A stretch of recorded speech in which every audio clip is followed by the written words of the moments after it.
From the southeastern corner of western North Carolina, this is Folklore.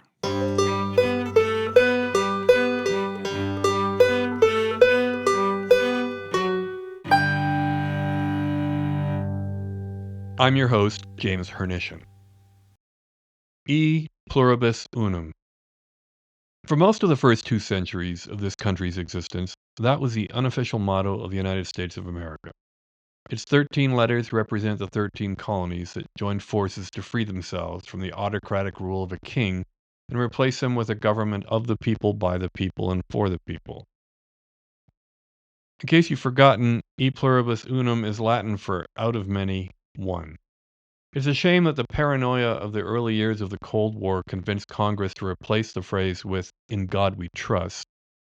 First, because the Founding Fathers would be appalled at the idea of embedding religion into government, but more importantly, because we could all probably do with a little more pluribus and a little less blind faith in demagogues. In the original motto, the one does not replace the many. The United States is both many and one. Without the diversity of its people that the many implies, this country would never have accomplished what it has. Around the world, diversity is directly proportional to innovation and progress. Some people still get that. Lin-Manuel Miranda gets it, which is why one of the most popular lines from his musical Hamilton is, "Immigrants, we get the job done." Gary Daniel, a member of the Brevard City Council, gets it too. He invoked the old motto as part of the council's discussion about a proposed declaration by the city that every member of the Brevard community can expect the city's police department to serve and protect them, regardless of where they were born. We all know why Brevard was asked to make such a declaration. Agents of U.S. Immigration and Customs Enforcement are rounding up immigrants, confiscating their passports, and, if they're lucky, flying them to Panama and locking them in hotels until the feds can find a country willing to accept them. If they're not, they're headed for Guantanamo Bay. Brevard was asked to step outside its comfort zone and wade into what should be an exclusively federal concern because, well, people in Brevard are scared. The declaration that the City Council unanimously approved on February 3rd isn't particularly groundbreaking, and it stays firmly within its lane. It says simply that, quote, "The Brevard Police Department is committed to protecting and serving all community members. Our enforcement actions are based on acts and not status. It is not our policy to ask about immigration status." A few days later, at a City of Saluda Board of Commissioners meeting, one of Saluda's former commissioners asked the city's current board to make a similar public declaration. They declined. Instead, Commissioner Kevin Burnett and City Attorney Jana Berg said that because the city's police department has no contract with the federal government, there's no need to worry. Saluda police aren't in the business of making immigration-related arrests. End of discussion. Fair enough, I guess, and technically they're right. That's really all the Brevard Declaration amounts to. And it's understandable why small-town commissioners wouldn't want to stray too far into federal politics, particularly at this particular moment in American history. So kudos to Kevin Burnett for at least daring to respond. But I think Saluda's Board of Commissioners as a whole kind of missed the point by giving the issue only a couple of minutes of their time instead of having every commissioner weigh in on their record. Which was what Brevard Mayor Maureen Kopoloff had her council do after she made the declaration part of the agenda. The rest of the council did understand what they were being asked to do, and why. Here's Brevard Councilor Pam Holder. I agree with this statement. I'm glad we're making it. I would like to maybe explore more what we can do to help. I spoke with someone from the Hispanic community who was in tears and just about had me in tears, and I had to think and put myself in their position. You know, what if they went to get Mason? Just because of how he looks or from where he hailed, and you know, that's what they're dealing with. Sending their kids to school, and will my kid come home from school, or will I be home when my child comes home from school because of this? So I'm glad we're making the statement, and but they also understand that ISIS could come in or someone could come in and without the permission or the going through the police officers or the chief or the sheriff. They can just do it. And so I would like to explore more ways that we can help them. This is a great statement, but what else can we do to augment what we're doing here? And here's your colleague, Aaron Baker. Now, be patient. He takes some long pauses as he struggles to express his frustration with the way things are. I also wanted to share just a quick anecdote. I know I talk about my son a lot, probably too much for some people, but he is on a soccer team, and I'm very proud of him. He's on the Augusta FC, part of TISA, their travel team. And he had two different games this past weekend, one up in Asheville and one here at home at the Augusta field.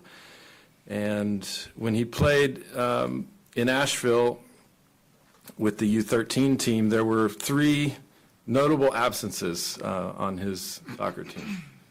And they all happened to be people from a certain demographic that I'm sure you can guess.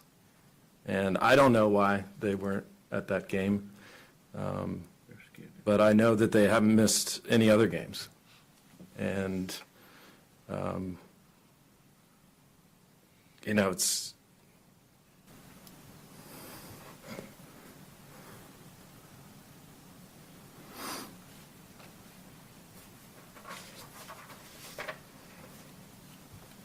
sorry. It is heartbreaking that something like soccer that is so important to kids and teammates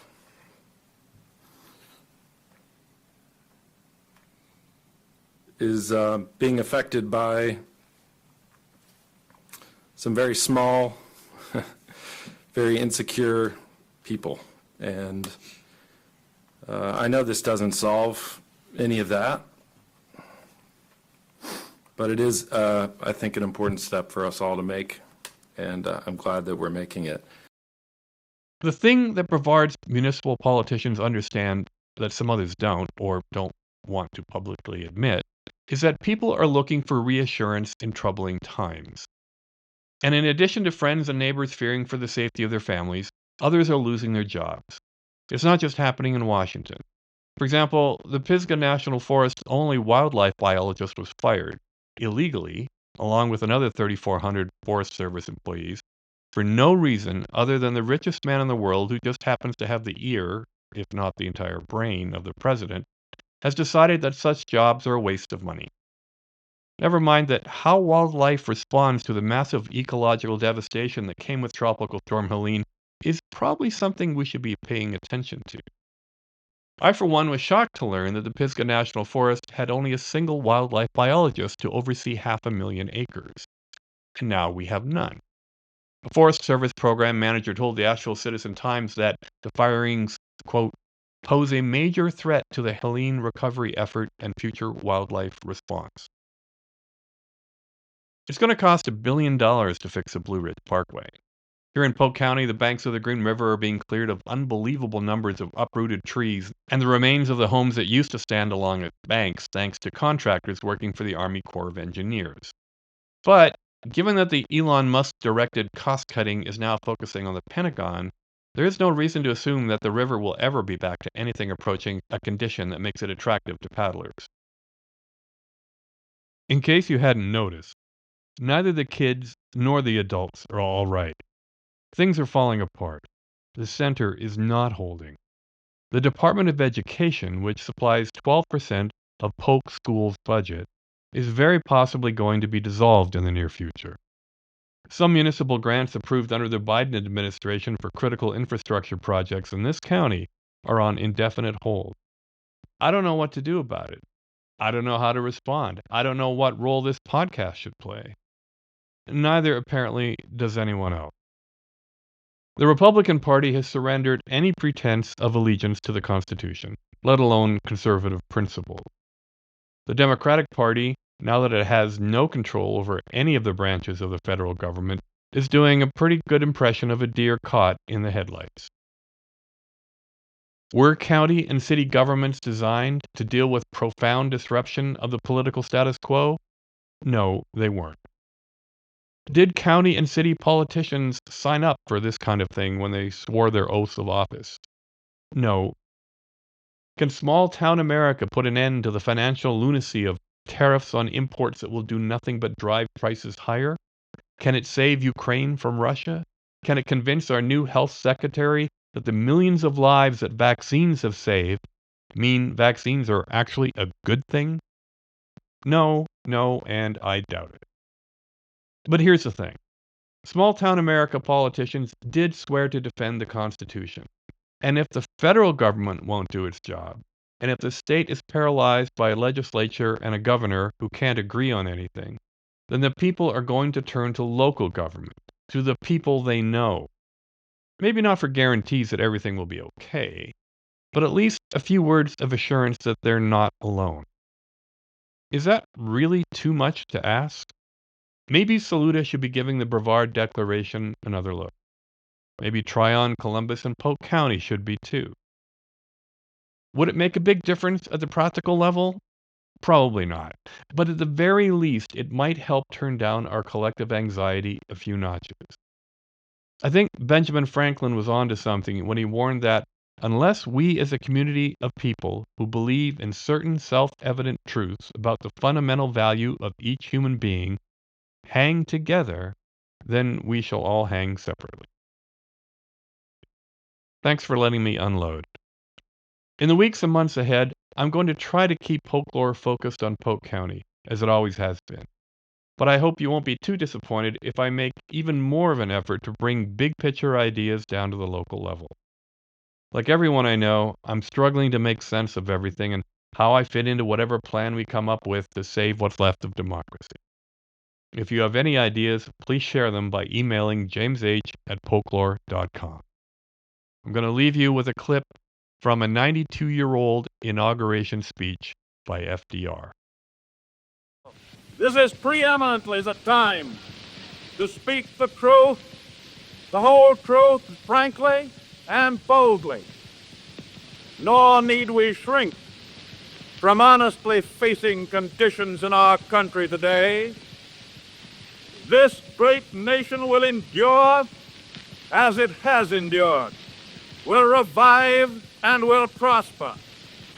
So first of all, let me assert my firm belief that the only thing we have to fear is fear itself. Nameless, unreasoning, unjustified terror, which paralyzes needed efforts to convert retreat into advance.